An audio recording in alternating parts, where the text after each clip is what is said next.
বিসমিল্লাহির রহমানির রহিম। আউযু বিল্লাহি মিনাশ শাইতানির রাজিম। আমি দর্শকদের সামনে কোরআন সম্পর্কে একটা আলোচনা নিয়ে আসলাম। আমার হঠাৎ মনে পড়ল যে কোরআনে বহু জায়গাতে আল্লাহ বারবার বলছেন যে আমি ধৈর্যশীলদের সাথে আছি, এবং ধৈর্যের যে একটা গাছ আছে, সেই গাছটির যদি কেউ লালন পালন করে বড় করে, তাহলে সেই ধৈর্যের গাছ থেকে যে ফল হয় সে ফলটা খুবই সুস্বাদু হয়। আচ্ছা, ধৈর্যের গাছের ফল যদি খুব সুস্বাদু হয় তো কেন বা কেমন করে, আমি আজকে এই বিষয়ে আলাপ করব। যে আমরা 30 পারা কোরআনের বহু জায়গাতেই আল্লাহ বলছে যে আমি ধৈর্যশীলদের সাথে আছি।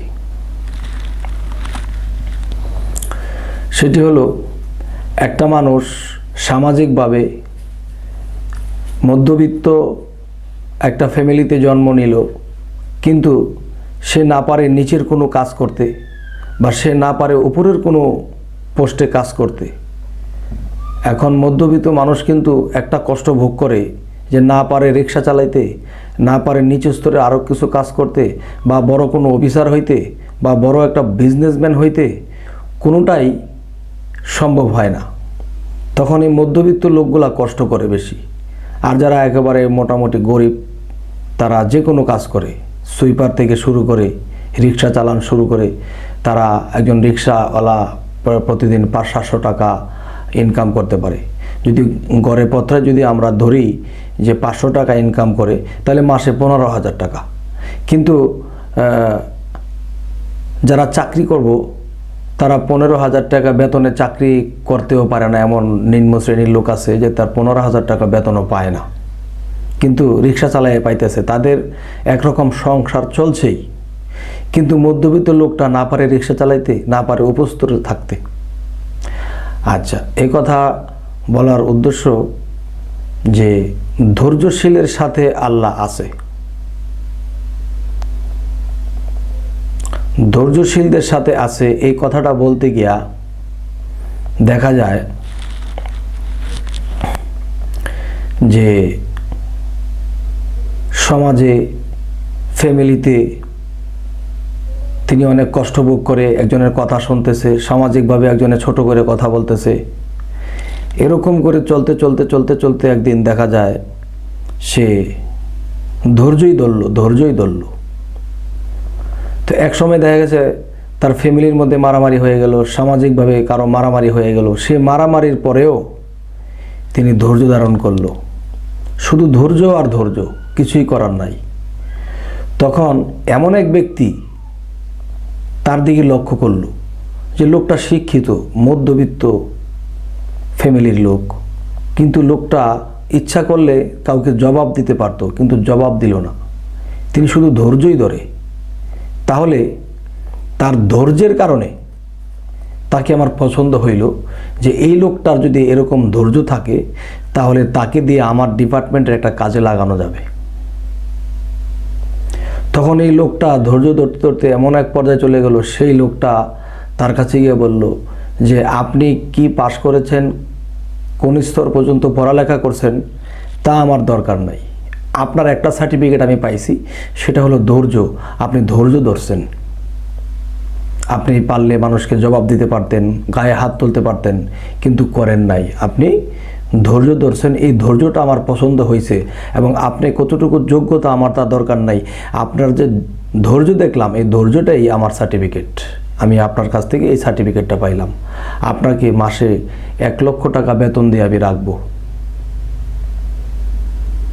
তখন এই লোকটা 1 লক্ষ টাকা বেতনে চাকরি পেয়ে গেল ধৈর্যের সার্টিফিকেট দিয়া। এই একটা বিষয়।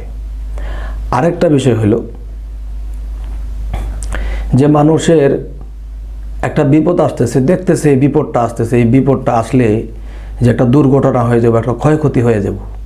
আর আমি বলবো, কিছু পাইতে হলে কিছু হারাইতে হয়। যেমন একজনের একটা কাজ হওয়ার কথা, কাজটা হইতেছে না, এমুক জায়গায় তা সে আটকা আছে, এমুক জায়গায়তে ঋণ আছে, এমুক জায়গায়তে এই সমস্যায় আছে। তখন কি হইল, যে তারপরে দেখতেছে যে এমন বিপদ তার উপরে আসতেছে, সে মনে হয় বাড়িতে থাকতে পারবো না, এই দেশেও থাকতে পারবো না, এমন একটা পর্যায়ে চলে গেল। তখন দেখা যায় এই বিপদটা আটকানোর জন্য কত ব্যবস্থা নিতেছে, কারো সাহায্য নিতেছে। আমি বলবো না, জীবনে কিছু কিছু বিপদকে আসতে দিতে হয়, কিছু কিছু বিপদকে আসতে দিতে হয়। এর কারণ হলো যে মানুষ যখন সেই বিপদটাকে আটকায়ে দেয়, হয়তো কারো সাহায্য নিল বা যে কোনোভাবে বিপদটা আটকায়ে দিল, তখন সে যেমন ছিল তেমনই আছে। আবার এমন কেউ আছে, যা হয় হোক, বিপদ আসতেছে, আসলে আর কি করার, ধৈর্য ধরবো, আসুক। তখন এই বিপদটা তার উপর দিয়ে চলে গেল, তার কিছু হালকা পাতলা ক্ষয়ক্ষতি হয়ে গেল। ক্ষয়ক্ষতি যখন হয়ে গেল, তখন তার দুইটা রাস্তা খুলল।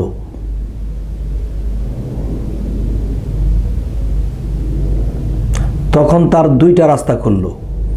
একটা রাস্তা বাইর হইল ব্যবসা বাণিজ্যের, বা আরেকটা রাস্তা বার হইল যে সে কখনো কাউকে উপকার করেছিল এবং সেই উপকারটি যখন পাইছিল, সেই লোকটি দেখছে তার উপর দিয়ে এমন একটা বিপদ গেছে, তার পাশে দাঁড়াইবার কেউ নাই।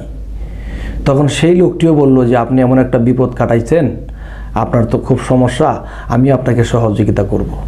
তাহলে এই লোকটা যে আগায় আসলো, কেন আগায় আসলো? যে একটা সময় আপনি তার উপকার করেছিলেন, যখন আপনাকে বিপদগ্রস্ত অবস্থায় দেখলো, তখন এই লোকটা আগায় আসলো, তাকে পুঁজি দিল, তাকে একটা জায়গায় নিয়ে দাঁড় করাইলো। কারণ কি? যে এই পরিস্থিতি যদি আপনার না হইতো, এই বিপদটা আপনি না কাটাই দেন, তাহলে একজন আপনার পাশে দাঁড়াইতো না। বিপদ নাই, আসে নাই, এখন বিপদ হয়েছে, আসছে। এখন দুইটা রাস্তা আপনার খুলছে। আগে একটা রাস্তাও খোলা ছিল না, কষ্টে জীবনযাপন করছেন, এখন আরেকটা রাস্তা খুলছে। তাই বলি, আল্লাহ যা কিছু করে তা ভালোর জন্য করে। এই কথাটা আমরা কেউ বুঝে বলি, কেউ না বুঝেও বলি। তা আমি বলবো যে সত্য, আল্লাহ যা করে তা ভালোর জন্য করে। জীবনে কিছু কিছু বিপদকে আসতে দিতে হয়। আর সেই বিপদটা যখন আসে, সেই বিপদ হলো একটা, কিন্তু এই বিপদটা যখন আমার উপর দিয়ে চলে যাব, তখন আমার রাস্তা খুলব দুইটা। যদি আমার এই কথাটা কেউ বিশ্বাস করতে পারে, এবং তিনি বিশ্বাস করতে পারে যিনি এই পরিস্থিতি শিকার হয়েছেন, যিনি এই পরিস্থিতি কাটাইছেন, তিনি আমার এই কথাটা বিশ্বাস করবে। আর আমার জীবনে প্র্যাকটিক্যাল, আমি অনেক বিপদ কাটাইছি, কাটানোর পরে আমার দেখেছি যে নতুন একটা রাস্তা খোলা হয়েছে। যেই রাস্তাটা জীবনে কোনো দিন খুলতো না, সেই বিপদটা যখন কাটাইলাম, তখন আমার নতুন একটা রাস্তা খুললো। তো এই জন্য আল্লাহ বলছে যে আমি ধৈর্যশীলদের সাথে আছি। কেন বলছে? আল্লাহর কাজগুলো আস্তে আস্তে। তাই ধৈর্যশীলদের সাথে আল্লাহ আছে, আল্লাহ কোরআনে বলছে। এই কারণেই যে আমি 2-4টা সাবজেক্ট তুলে ধরলাম, মূলত আরও সাবজেক্ট আছে।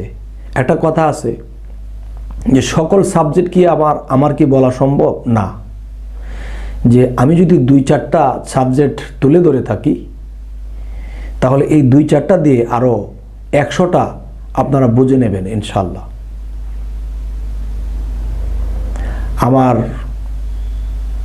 দেখা গেছে কোরআন সম্পর্কে এই কথাগুলো বলতে আমার ইচ্ছা করলো, যে অনেক মানুষ এই কোরআনের কথাটা বোঝে না, আর অনেক মানুষে ধৈর্য ধারণ করে না, যার ফলে তারা যেমনটা এমনই থাকে। তাই আজকে এই কথাগুলো এই পর্যন্তই রাখলাম। আল্লাহ হাফেজ।